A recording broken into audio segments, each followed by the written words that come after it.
I was only expected to live until I was 7. We're Terry and Mary. I have a very rare form of muscular dystrophy. And today we're talking to PJ Dixon. But I'm 52. Let's dive in. My mom raised me, she said when I was 4 years old, she found me outside crying. And she's like, what's wrong? Are you okay? What are you crying about? And I had just watched my 5-year-old friends climb on the bus and go to school. And I said, I want to go to school, Mommy. And she said, well, let's go and talk to the doctor and see if you can go, because she knew that something was wrong with me, but she didn't know what. And so she went to the doctor, and the doctor said, well, if you send PJ to school, he'll die by 2nd grade. And my mom said, well, it's his life. And if he dies with friends, and he dies doing something he loves. And she says the same thing about the crazy stuff that I do. And she said, and she turned to me and she said, it's up to you. What do you want to do? And I said, I want to go to school, Mommy. And so I went to school. And by the age of 7 or the age of 9, 9 and 10, I'd already lived 2 and 3 years longer than I was expected to. When you outdoor skydive, you have to be harnessed to somebody. So you're in a harness and your jump instructor's in a harness, and they hook the back of your harness to the front of their harness. So it's a little bit intimate. Let's start with that. This guy was huge. He's like 6 foot, I don't know, probably 6'3", 6'4", right? And I'm a little 4 feet tall dude in a wheelchair, 4 feet in the wheelchair, 5'1", maybe if you stood me up. And so he decides he's not a big talker. And when he walks in flanked by 2 huge dudes. They're like, all right, get him. And I was like, get him, back up, man. I got some Kung Fu in me. That's right. I'll Kung Fu you. That's right. So, he doesn't say, hi, we're going to put you in a harness. Nothing. He's like, all right, get him, boys. And I'm like, what? So they pick me up and they're flopping me around like a rag doll, right? Putting my left leg in, my right leg in, my right arm in. It's like the hokey pokey up in there. Yes. So they get me in this harness and they hang me from the front of this guy. And I'm just flopping, right? My little arms flopping around my legs. They're flopping around as he's walking up to the plane. And when you get into the plane, there's nothing in the plane. It's stripped completely bare except for the pilot seat. There's little rivet holes in the floor. The plane's a piece of junk, right? You can see through the floor to the ground, and you get in and you sit on the floor, and I'm already strapped to my guy. So I'm sitting between his legs. I don't even know the dude's name. Yeah. Right? I mean, I might have known his name at the time, but I couldn't tell it to you now. So I'm sitting between this big dude's legs, just thinking, we are not friends.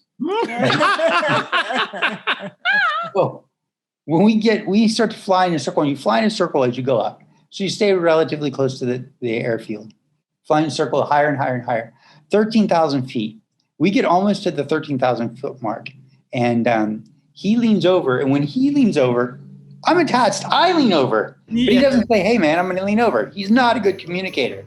He just leans over. And I hear him whisper this to the pilot.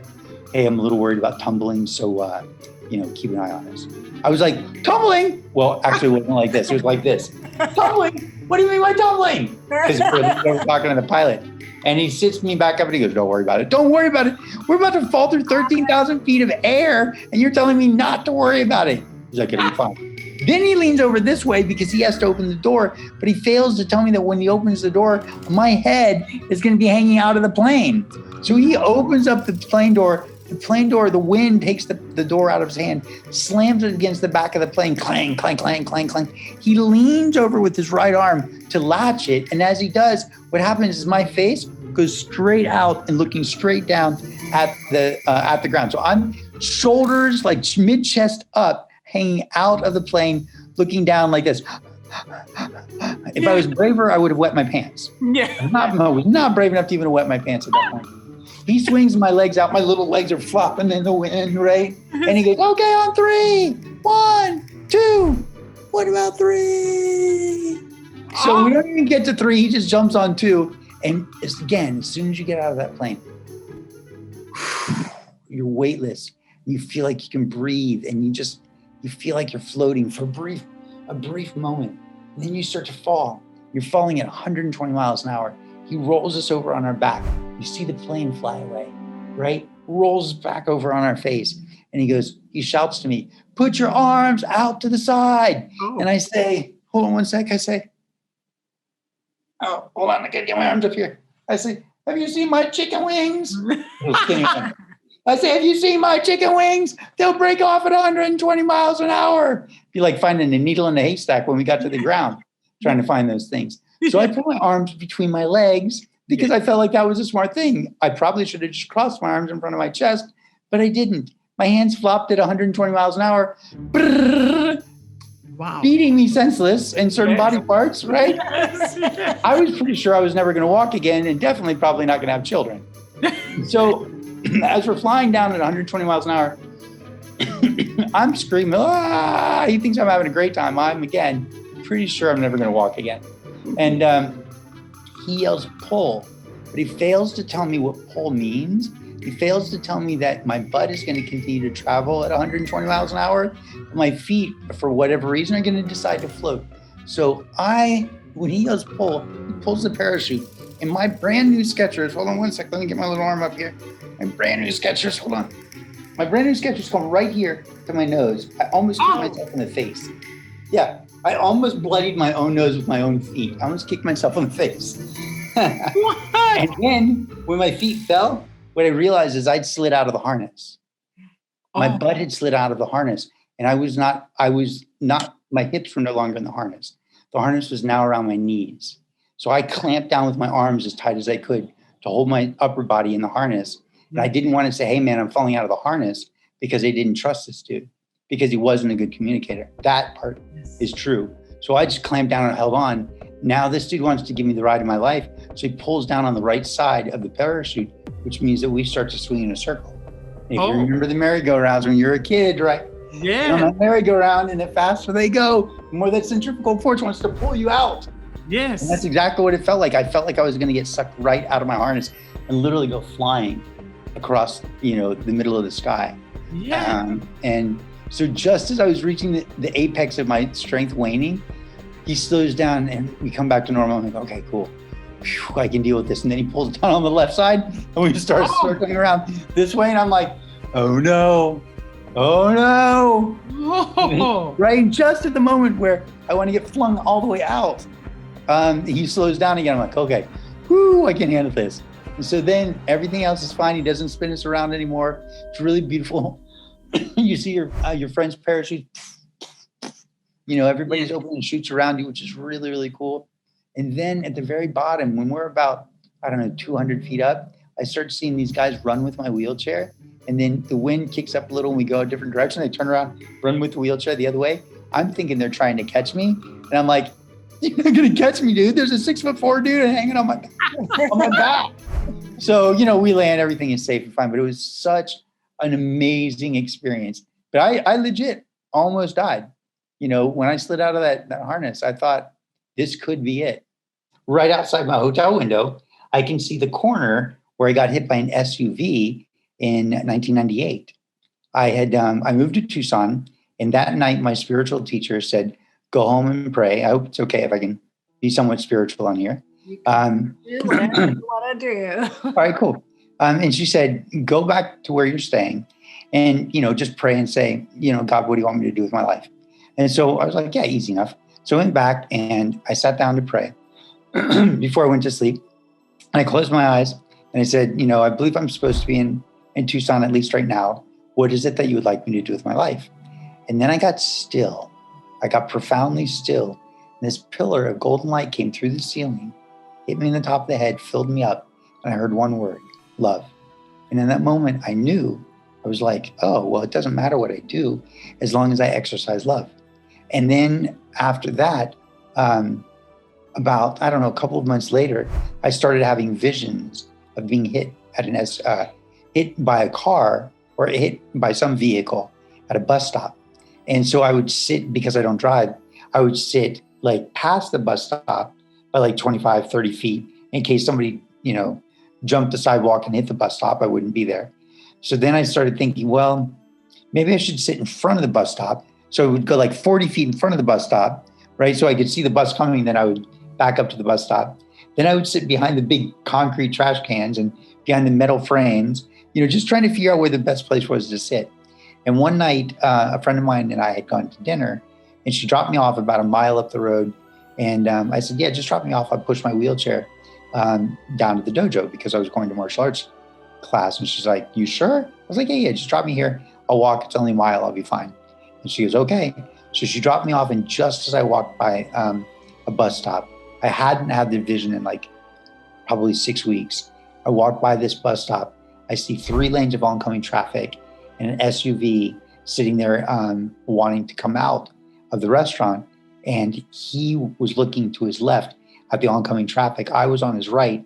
I also looked at the oncoming traffic, but there's no way this guy's going to come out, not thinking about my vision.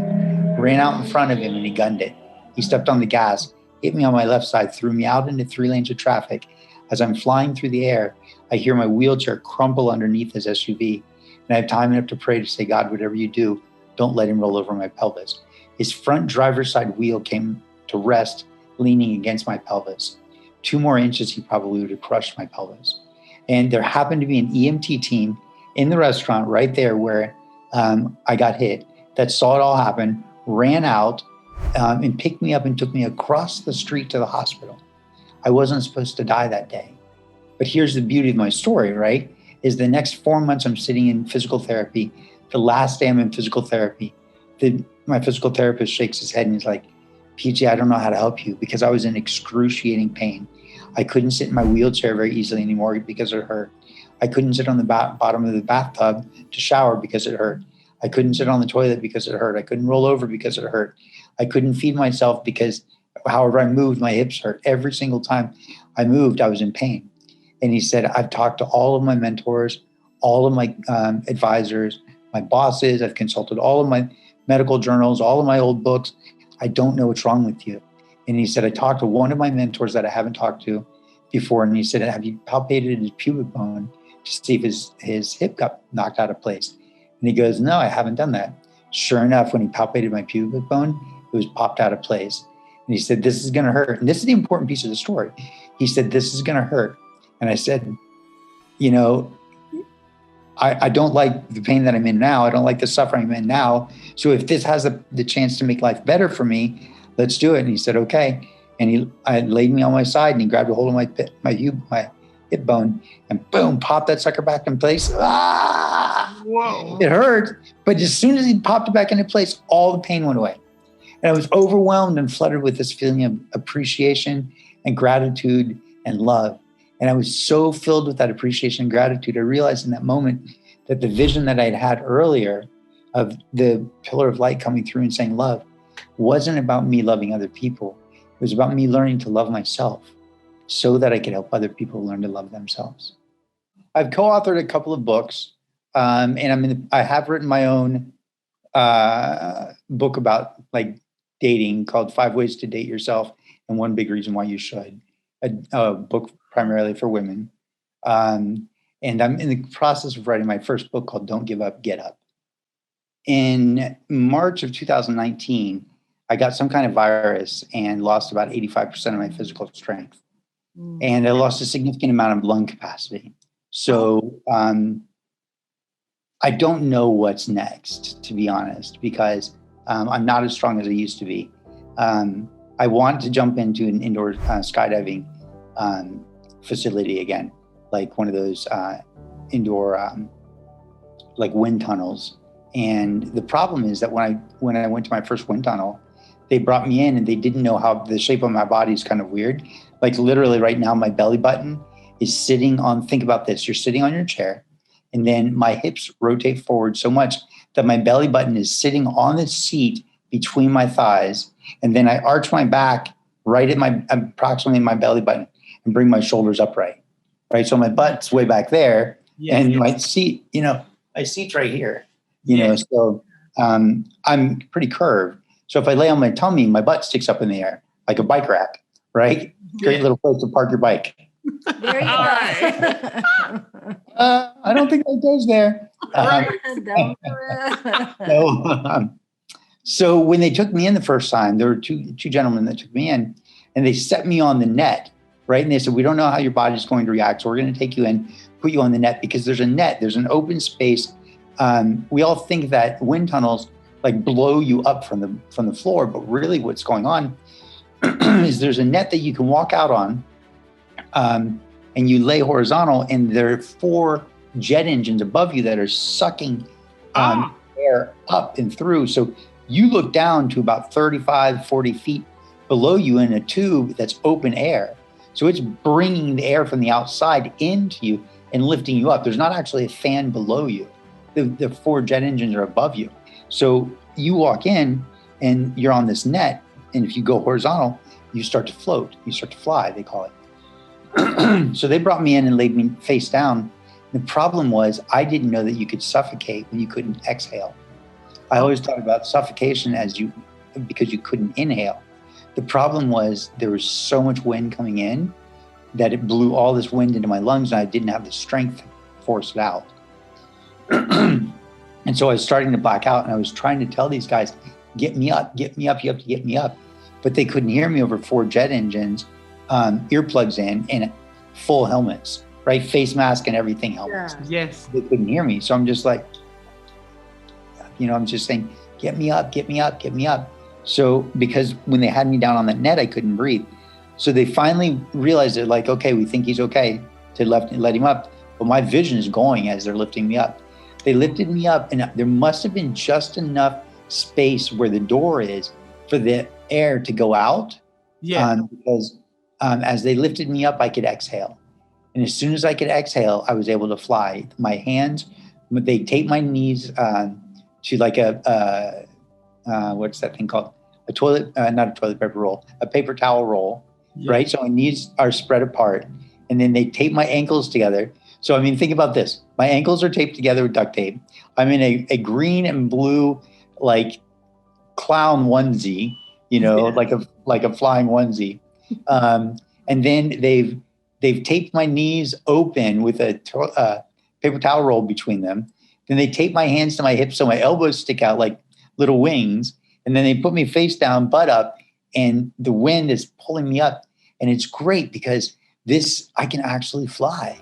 Like I could use my arms and flap my elbows like wings, and I could pull like my left one in, and that would cause me to turn because the right one would still be out. It would create friction. And so I could turn to my left. I drop my left and lift my right. I would turn to my right. It was amazing. So fun.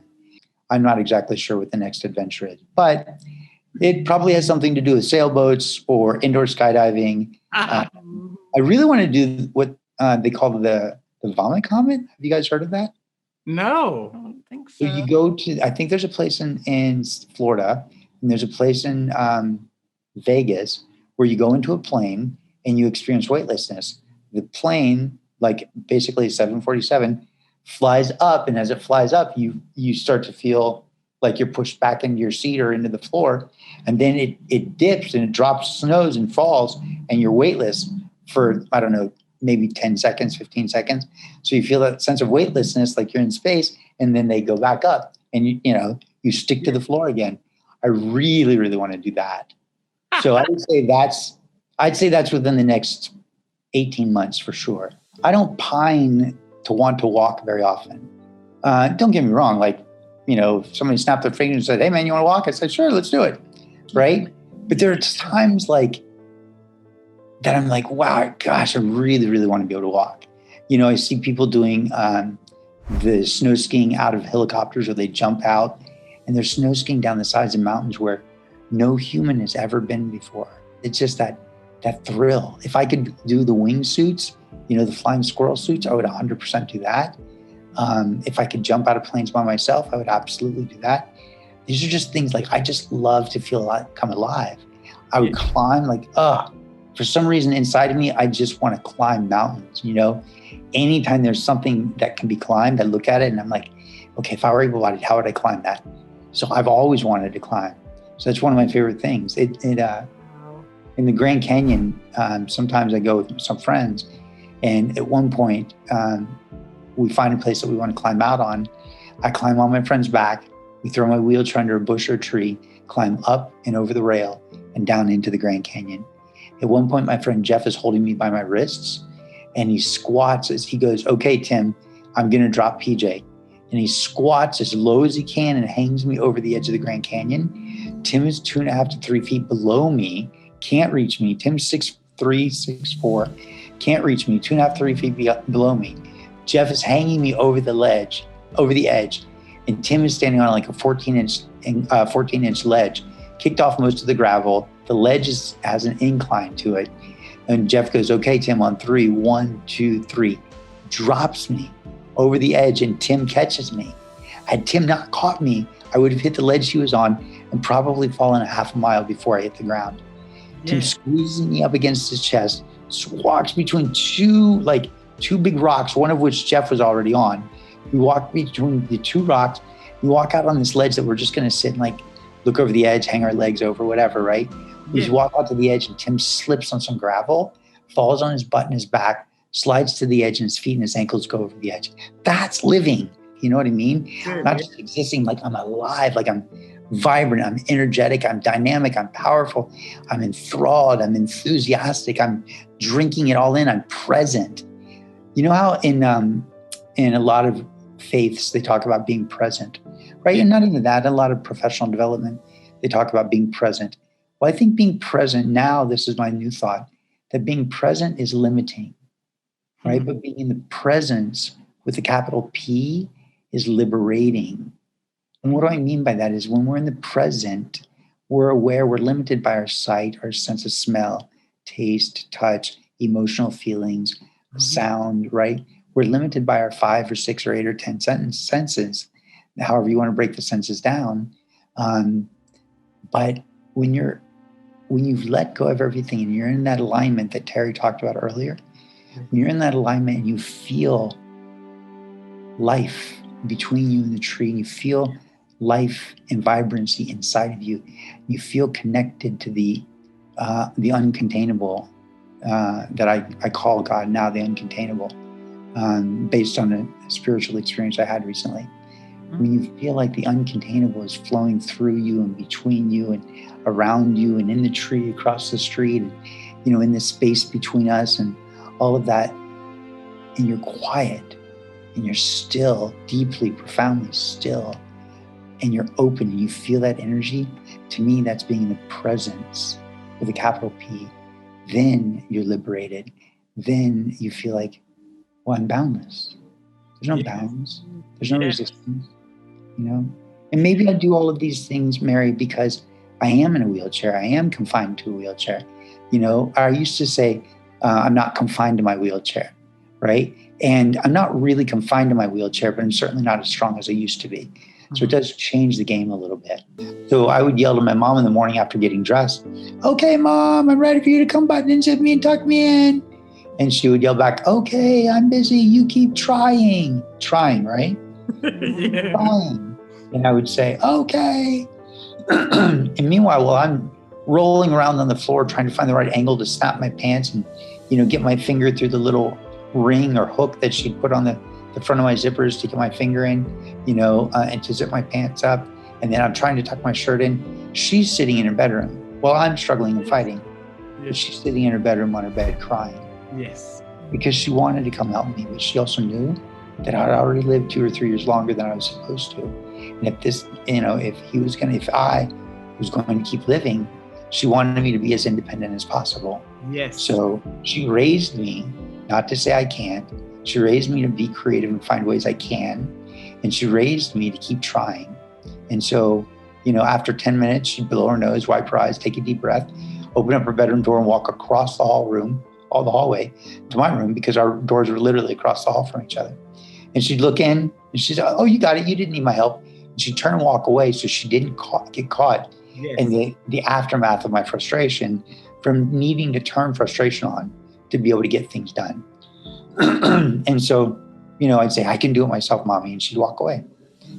Next morning, okay, I'm ready for you to come tuck me in a button and send me. Because I'd realized that if people helped me, I could go play sooner. Yes. But she also realized that if she made me try, I was going to be that much better at everything. Yes. Yeah. So I think she raised me a little bit like this. But also I think it's just maybe God-given.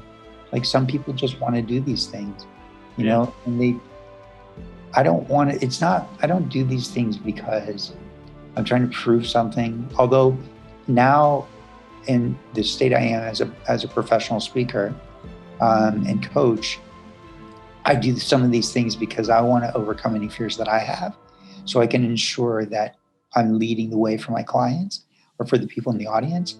But the truth is, I just do these things because they just seem fun, you know? They just seem fun. Like, I also paint, you know, so I'm quiet and paint with my mouth, you know? Wow. Yeah, so I play the didgeridoo, although I don't know if I can compete with your piano skills. So first of all, first, I love your mom. Oh, me too. That's number one. Oh my That's God, number yes. one. Yes. Absolutely love your mom. That is I love her. legendary. I've had a very fortunate life, you know. I've lived a better life than most able-bodied people, jumping out of planes, indoor skydiving, aqua jetpacking, snow skiing, sledding, water skiing. Although I'm not a very good water skier, apparently you're supposed to ski on top of the water. I ski underwater. Hey, So I'm not a super good water skier. you do what you have to do, huh? Well, that usually means leaving the little ski so I don't drown. That's what I have to do. Yeah, so I'm not a good water skier. Yeah. It doesn't matter whether it's singing or music or sitting meditation or painting or hiking or jumping out of a plane. If it aligns you and allows you to be connected and allows you to be in the presence, aware of the presence, there's nothing else we need. I love you so much. You are so wonderful. are Oh my amazing. goodness. Oh, thank you, Mary. Oh.